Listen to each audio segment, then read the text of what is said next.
उपाध्यक्ष श्री प्रदीप महांती महोदय एवं साधारण संपादक श्री शरद मिश्र महोदय को आम स्वागत और अभिनंदन जनाऊँ।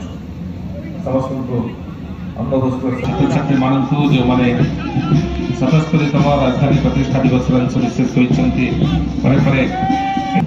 प्यारीमोहन नायक नेतृत्व में आम नोडाल अफिसर भाव में समस्त छात्र छात्री को जो मैंने कार्यक्रम अंश विशेष हो आज से अभिनंदन जनाऊँ जो मैंने आज कार्यक्रम अंश विशेष हो जयदेव कॉलेज नहरकंठा